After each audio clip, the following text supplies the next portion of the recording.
My name's Isaac, and with me is Mike. Today we're going to be talking about Andrew Luck and Robert Griffin III and how you compare their stats together. And welcome back to Sports Talk Episode 3. First of all, I'm going to read RG3's passing stats. RG3 has 1,192 passing attempts. He has 800 completions and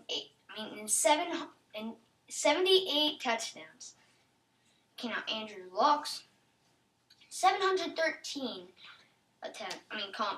completions and 1,064 attempts.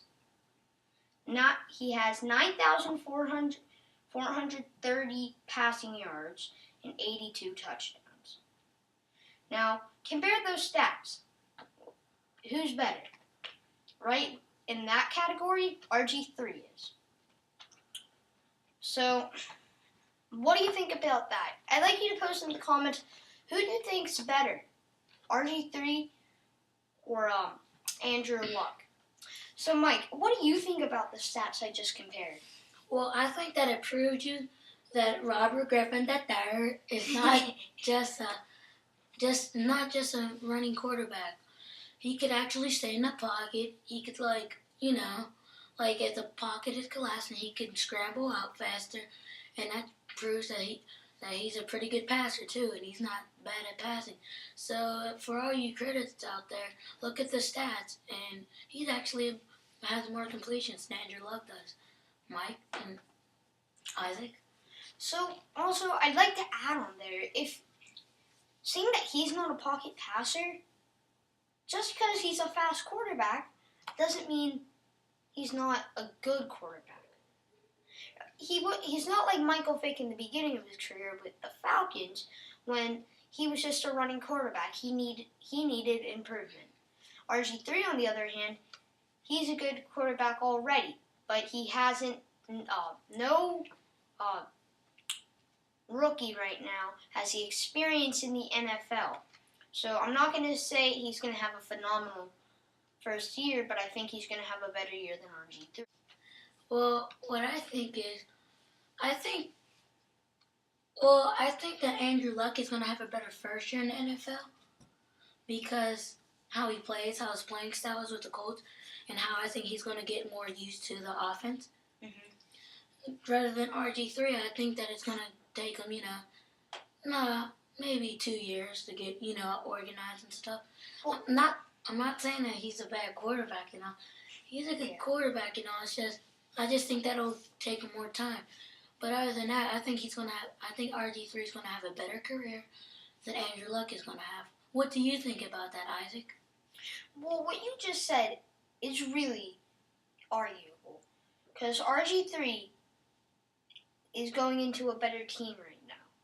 And I disagree with you, but not meanly.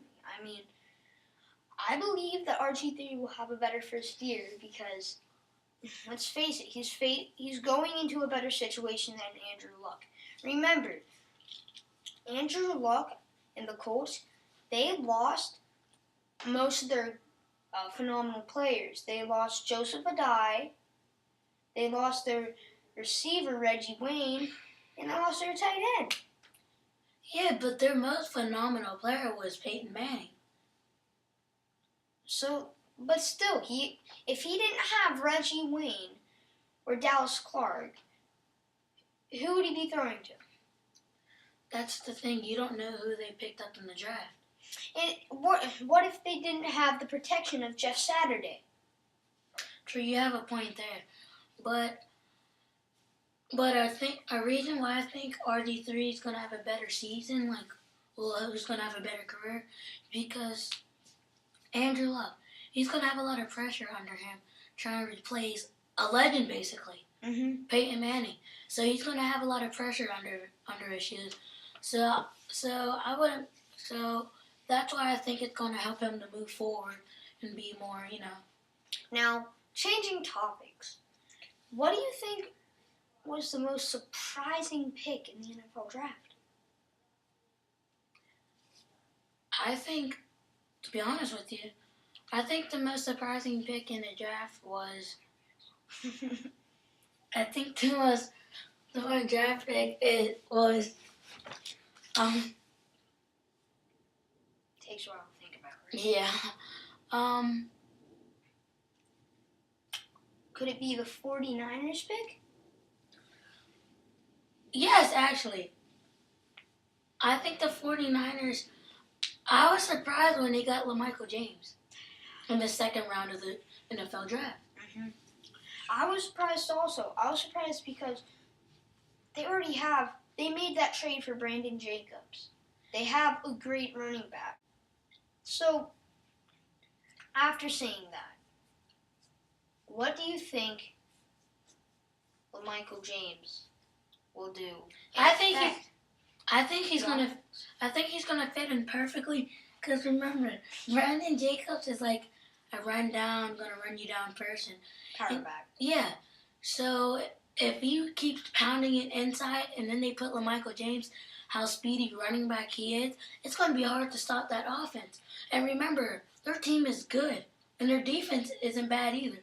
They were like one of the top defenses in the NFL. But remember this, they're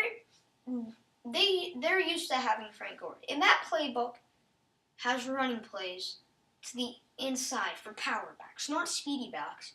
So if you're putting Michael James inside, how is this going to work out? You're running into middle linebackers, nose guards. You're running in the inside, but then they're going to all play in the middle if they see that you're just pounding it up, right?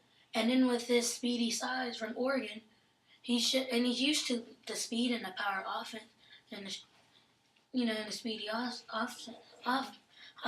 So he's just gonna explode. You're very right about that. Alex Smith. Do you think it was smart to pick up a wide receiver? Meanwhile, you have Randy Moss, and Michael Crabtree, and all these other great receivers. I think it was great because it would expand their offense. They could do multiple things on their offense. So, who do you think? Wait, you can finish. What surprised you about the drafting of the Dallas Cowboys?